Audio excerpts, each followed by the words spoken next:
I think that we can proceed with the next talk, and it's by Slijepčević, who is an interdisciplinary and multimedia artist, writer, blogger, whose work spans performance, prose, poetry, and cultural research. He is a founding member of the House Collective, a performance and research collective, and the author of Bodies in the Wraith, a debut collection of rogue poetry, House Books. His research focuses on contemporary subculture and internet culture, and he blogs regularly at his Substack, Acid Diaries. Okay, so just a couple of things before I start. If you've read my little abstract I wrote for this talk, there's a lot of semi-direct and almost haunting allusions to something that's inherently dark when I'm describing the physical, or in this case, the realm of the physical. It almost feels like I'm describing a virus of some sort, in the sense of, oh, this is something that just feeds on the virtual, or this kind of emancipatory, almost self-explanatory, emancipatory undertone to cyberspace. That is very much not the aim or the goal here. There is a sort of implicit hierarchy to this type of it's not a relationship. There is a sort of implicit hierarchy to how the virtual, the digital, and the physical are structured, with the physical owning, more often than not, the virtual and the digital. I'll get into this later in the talk. I just wanted to clarify that my sort of kind of initial, even though that is certainly my impulse, and that's probably the reason why it could potentially come off as dismissive towards the physical in the initial reading. The goal is not to dismiss. The goal is just to provide a sort of typology of these things, I guess. The first thing that kind of comes to mind, and it's probably the most important distinction for my talk, is this distinction between cyberspace and what would be the internet, essentially, and kind of I guess human perceptions of these terms. I saw a YouTube video, this is like a while ago. I think the title was something along the lines of, "The internet used to be a place." That in and of itself feels self-explanatory, in the sense that there was a sort of spatial component to the internet. There was a social component to the internet even before social media took over and ultimately severed cyberspace from the internet. I guess an argument could be made that in the era of web rings and Web 1.0 and Web 1.5, to some extent also Web 2.0, at least in its early stages, it used to be a lot more fun, to put it simply. The emphasis was on cyberspace. The emphasis was on colorful world building, essentially. What we have now is basically free, uninhabited ad space that is being sold to advertisers, corporations, and so on. The internet is essentially like a gateway into into cyberspace. Cyberspace embodies something that's much more broader than the internet. Cyberspace is inherently social. Cyberspace is emancipatory, and in some cases, it's helpful to think of it as inherently revolutionary. Whether or not this potential, because the potential certainly is there, whether or not this potential brings about good utility, that's an entirely different conversation that I do not feel qualified to engage in. The main thesis of this talk would be the idea that the physical and the virtual line, the line between the physical and the virtual, has eroded, and unevenly and consequentially created a hierarchy that wasn't supposed to be there. There's a lot of talk around this in certain areas of the internet and in certain areas of cyberspace as well. Current sort of online scenes, people writing Substacks, writing blogs, creating their own kind of retro web rings and whatnot, that certainly adds to this conversation. But that in and of itself isn't kind of the idea isn't that my kind of impulse is to want these things to become mainstream. Far from it, but just in terms of the practice of the anti-internet and pro-cyberspace and pro-digital kind of mythology brings about mostly good utility, meaning that should be kind of the aim of the digital subject that engages in these things. So how did this capture of cyberspace take shape? For instance, if we look at the political world as it is now, online platforms now host real, quote-unquote, political business. There was a Ro Khanna interview on, I think it was on CNN in 2024. Ro Khanna is a sitting congressman in the US, where he kind of offhandedly mentioned that AOC, amongst other prominent politicians, is mostly conducting official work via Twitter, now known as X. This is, again, this feels very self-explanatory. It's kind of a duh statement in the sense of course they're doing that. It doesn't, there isn't any reason as to why we should think these inner workings of the political world are happening someplace else. But it kind of points to the rising role these platforms and the influence these platforms have. In this sense, platform ownership can very well equate to political power. For instance, Elon Musk, whom I'm sure all of us here love and adore very much,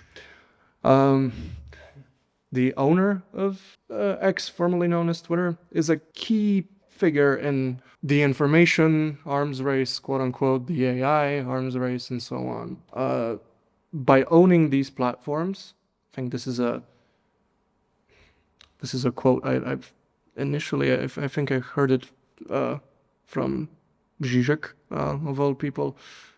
It's not just by owning Twitter, by owning X, and by owning such an important platform for communication, interhuman communication, it's not just that they are owning the platforms, it's also that they are quite literally setting the physical and social parameters of the mainstream political discourse, in the West, at least. And also in places where there is a, bigger, more physical barrier to entry to enter these types of discussions. Think North Korea, for instance, Russia, I don't know, places like that. But mostly, I mean, these things kind of, a Western man owns all of this, so I guess it kind of pertains to the West the most. Twitter is an interesting case, precisely because that was canonically, I think, the first platform, the first social media website or platform to have canonically removed a sitting president from its face. This was long before Elon's purchase of Twitter, and yeah, I think this was around January 2021 when the whole January 6th thing was at a all-time high, and they just decided to boot him off. So he was very much, I would argue, politically crippled in the process, in the sense of like he couldn't conduct official business just like AOC. But also on top of that, what was then his main channel on the internet that he used to communicate with the public was severed. So it naturally sparked a lot of debate with regards to, are these platforms even, morally justified, I guess, in removing a sitting president from the space that shapes discourse. I think it's historically hilarious that such a thing took place on that platform in particular, because nowadays it just feels like the complete opposite is the case. There isn't any, if you have power and influence, regardless of who you are, whether or not you're a artist that's more right-leaning, I guess, more tech bro oriented, or you're a sitting president or an influencer or whoever else, just a public figure in general, chances are you're not going to get booted off unless you do something really, really bad, in which case I think someone else is going to intervene before you get booted off. So it's more so a consequence of something rather than a real mechanism for sanctioning bad speech. Tech CEOs are therefore, as a class, shaping elections, various ideological shifts amongst the voting public, and they managed to give birth to this kind of collective apathy and the desire for social atomization even. People increasingly don't see the value in birthing community. They don't see the value in participating in any type of public discourse. Every single side is the same. Sentiment is much more prevailing now than it was even a decade ago. And I think this is one of the bigger reasons as to why this is the case. And that poisons not just people, not just digital subjects if we're talking about the internet, but also the very digital infrastructure that allows for these spaces to take shape and exist as they are.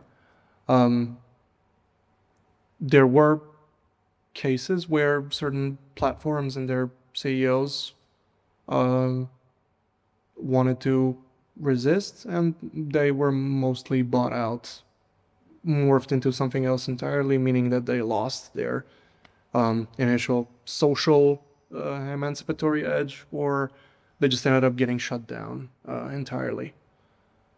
All of this, just kind of an interesting bit of information, all of this canonically predates the pop cultural AI arms race narrative. History in this case is quite literally working faster and more efficiently than the normies, which I find hilarious personally. But anyway, moving on. The digital, that's kind of at the core of all this. The digital lost its charm. It first and foremost resembles the real world too closely now. Hence, the influence within the digital domain and the loss of its emancipatory potential allowed for something that can be considered as utterly grayishly conservative to replace it, but also that whole category was boxed out and essentially lost to time. In terms of web design, there was definitely a very obvious collapse happening. There's way less color, there's way less visual distinctiveness, and the visual language of the web kind of, nowadays at least, reflects this almost irreparable damage to the space itself. Beyond that, there's also a discursive shift happening. Everything that works in terms of the discourses that are capable of shaping and shifting cultural dialogue, even if it's not that, in its essence, it still has to be delivered as engagement bait. True engagement-less discourse is rare, if even real at this point. Barrier to entry that was present during the Web 1.0 and 1.5 days respectively has nearly vanished. This holds true for technology in the sense that smartphones are nowadays universal access points to the internet. If we exclude, excluding oldest demographics, meaning your grandparents and maybe people that are even older than that. Corporate jobs even now, up at least on, the upper echelon of the corporate world, mandate a kind of always-on digital presence. I think Google employees, for instance, are required to, their digital employee badge things, they are quite literally linked to their phone. So if you lose internet access, or if you lose access to your phone, you are not going to be able to quite literally go to work. So yeah, there's like this push for always having to be on, meaning that to kind of circle back to what I was saying before, the line between the internet being a place, the internet embodying cyberspace, and the internet being something that we are forced to engage with at all times, that the whole idea of these things being separate is virtually non-existent, and the exact opposite is being encouraged them and forced onto what would once be engaged digital subjects. The early web in this instance was quite literally true cyberspace. Web 1.0, or the early web, enabled for a kind of total immersion with firm physical virtual boundary being present. Being offline in this sense meant truly and quite literally being offline. You are not, you have no way of being present within cyberspace while being offline.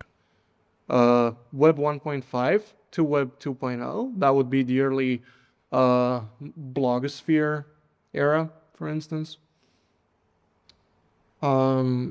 There is a kind of gradual popularization and normification of the internet, but the, quote, weird within cyberspace still persisted. One of the more, I guess, niche, but given this audience, not so niche examples is the accelerationist and the accelerationist adjacent blogosphere. For instance, the K-punk stuff, the Hyperstition, the joint Hyperstition blog, featuring both Nick Land and Hannah Greenspan, amongst other people. Bird on the Moon, I Feel Love. Those were all spaces with distinct voice and style. And it was also self-affirming in the sense that content didn't require external validation to exist. It was just there. You could engage with the discourse. The engagement was encouraged, but it wasn't forceful, because it was, I guess, assumed that you could engage with theory and like all of these ideas and like all of these things in other ways as well.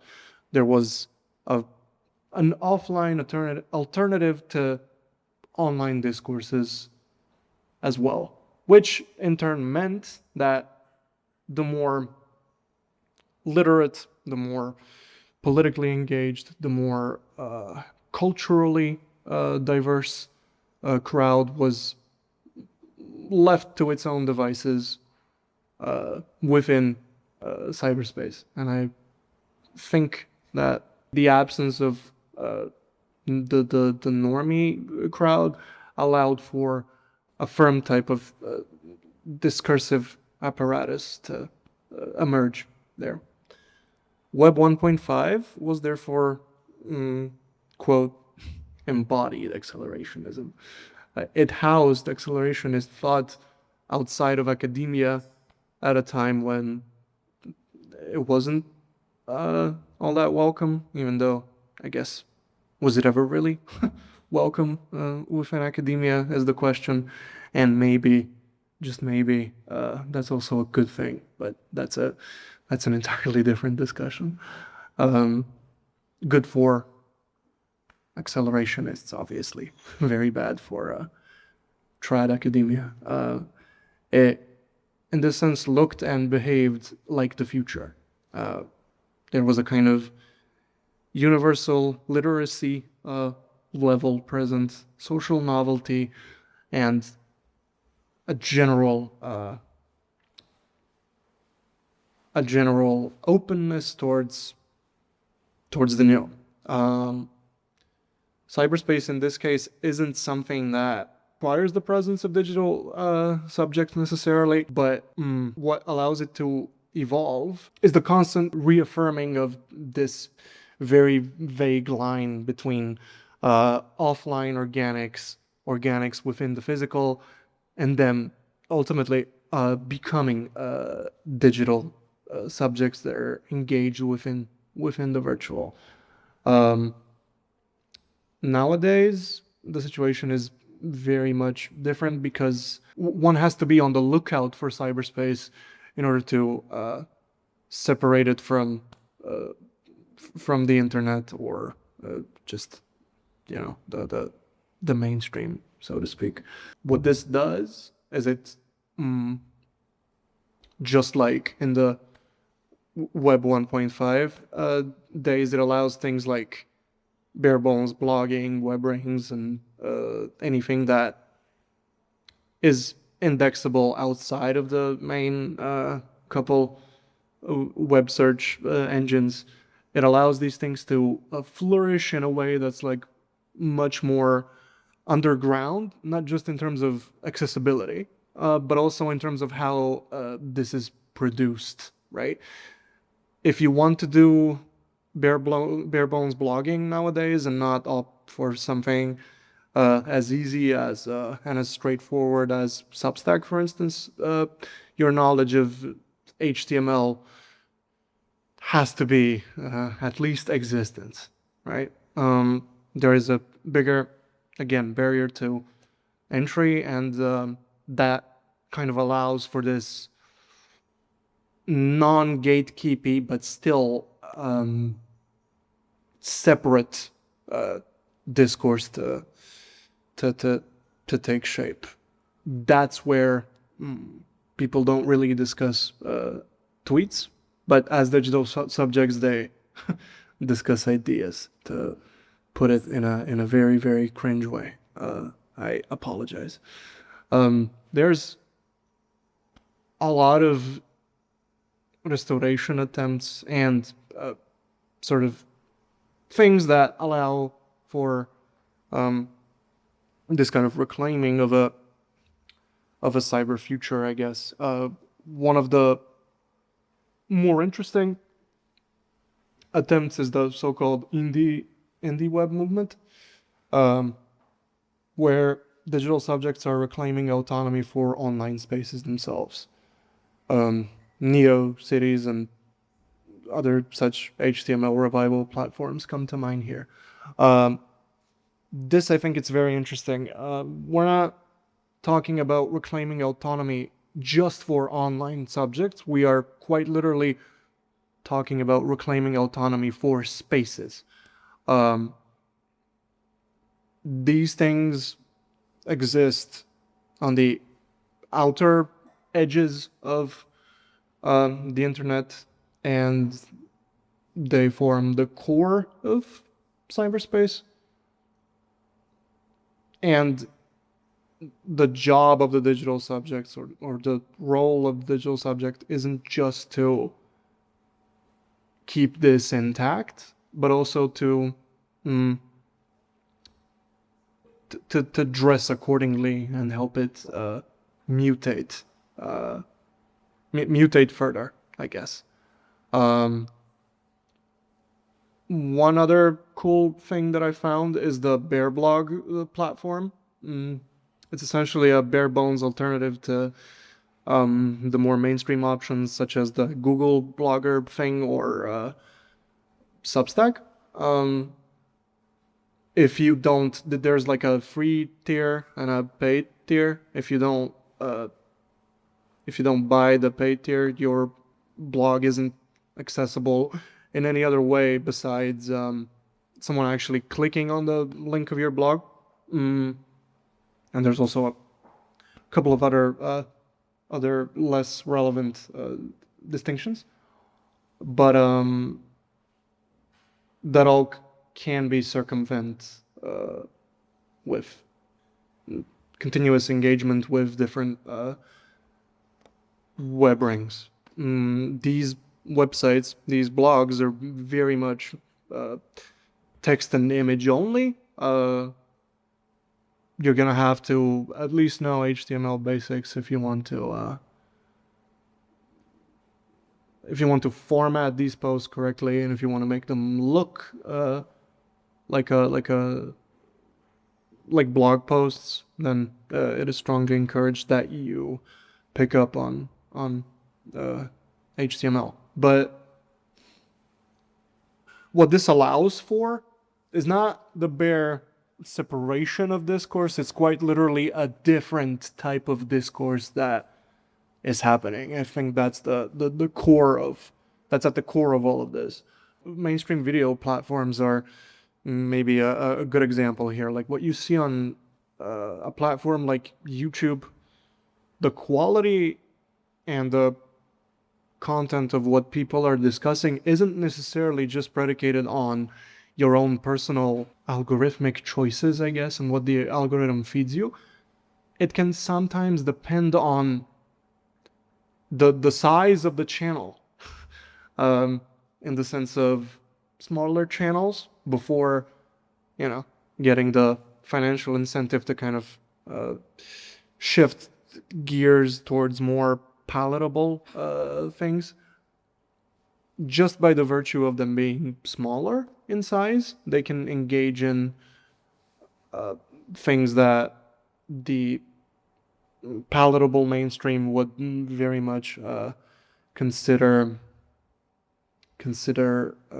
weird. There's a quote I grabbed from Kill All Normies, the book by Angela Nagel.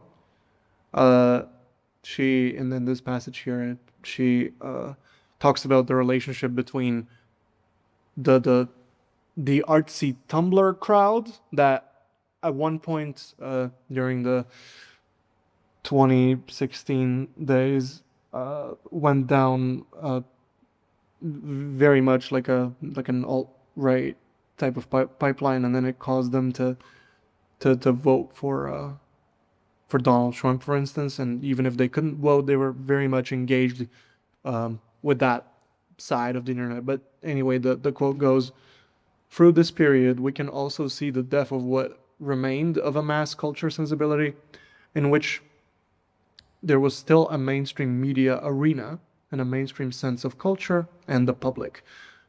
The triumph of the Trumpians was also a win in the war against this mainstream media, which is now held in contempt by many average voters and the weird irony-laden internet subcultures from right and left, who equally set themselves apart from this heated mainstream." That is true. That last part is true insofar that regardless of your political affiliation, there is a chance, especially if you've seen in real time what this transition between Web 1.5 and Web 2.0, early Web 2.0 to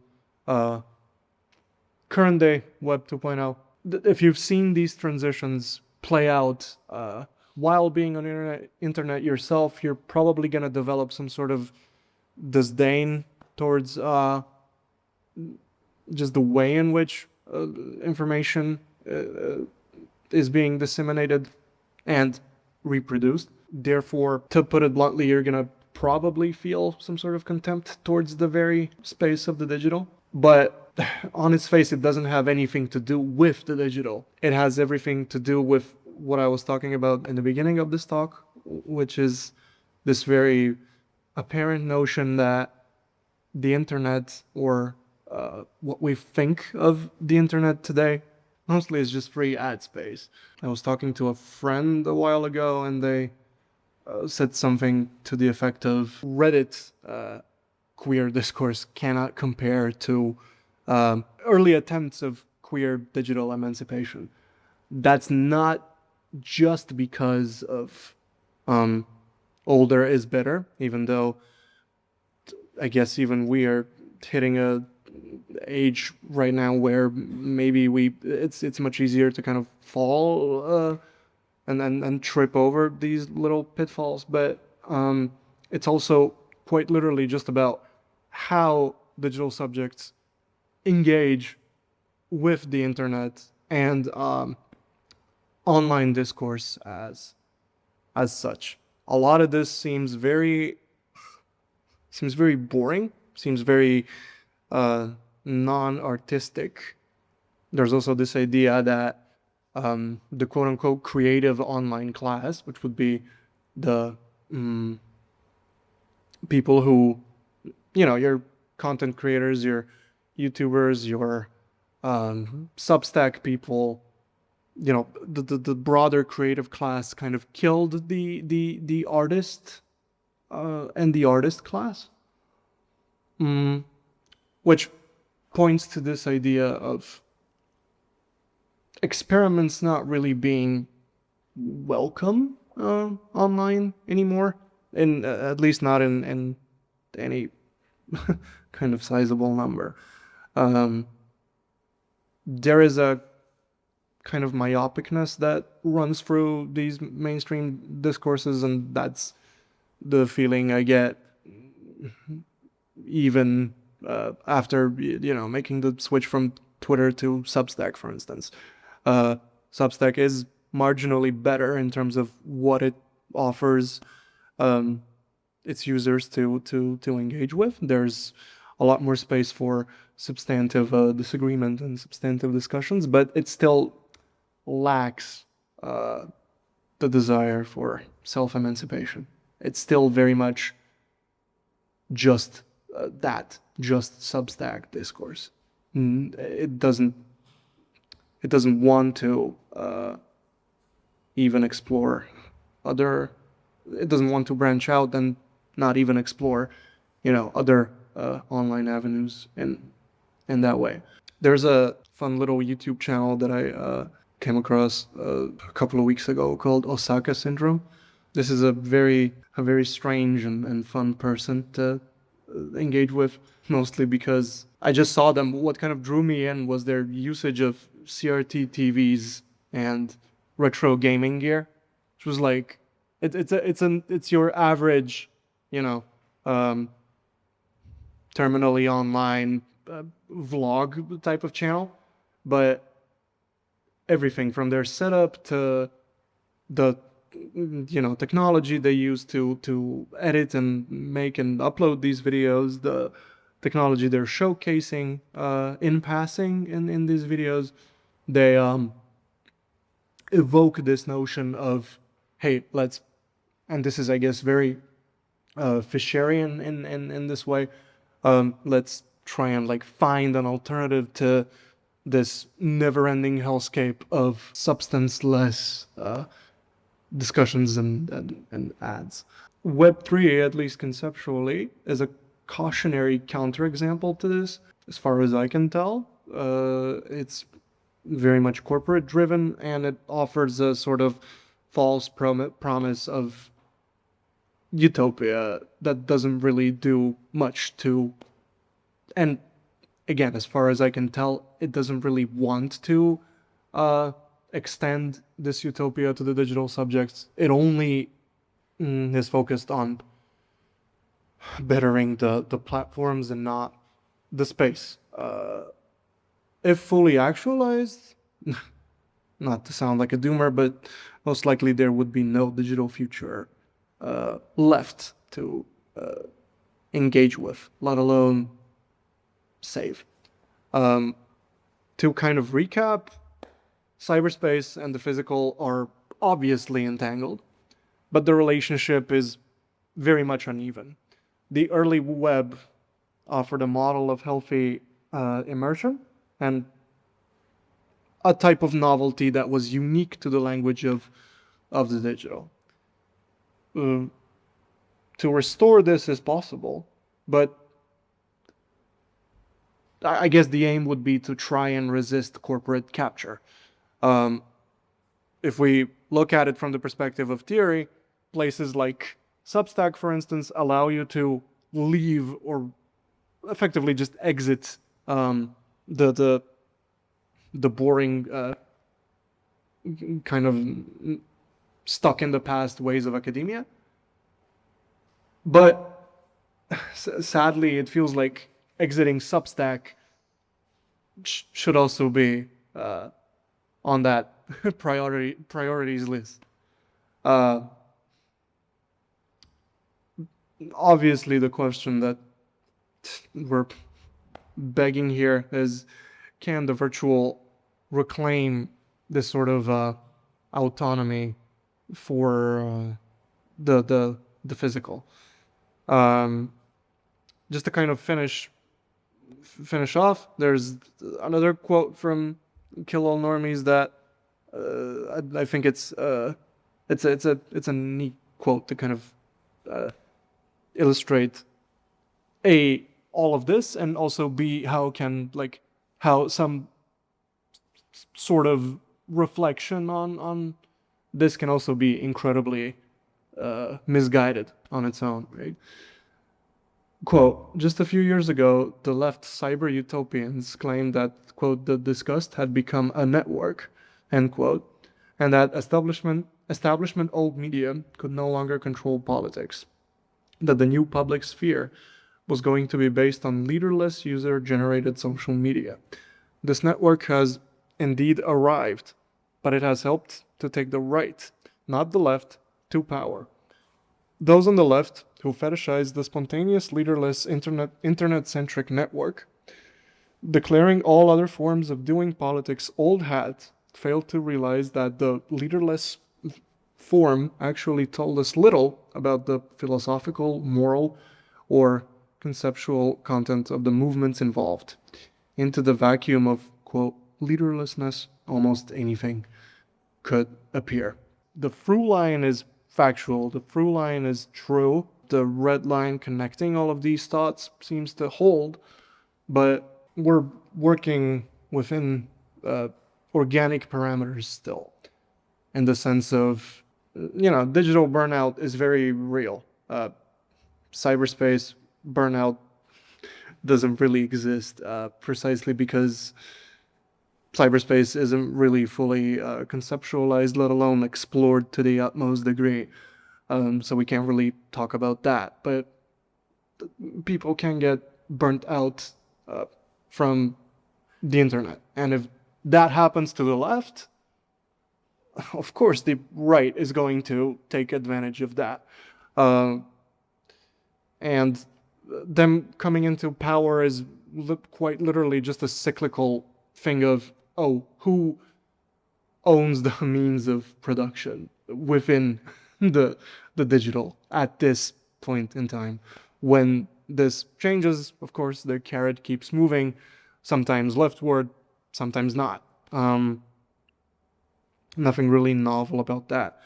But what the left should internalize, I think, is this, or bring back, I suppose, is this spontaneous, leaderless, internet-centric network, and connecting all its nodes to serve a sort of common goal of digital emancipation. The absence of leaders has its drawbacks, of course, especially when we're talking about the political implications of that. But I think given the right incentives and the right tools at its disposal, it can also be, dare I say, beautiful, right? But I guess that remains to be seen. Thank you for listening.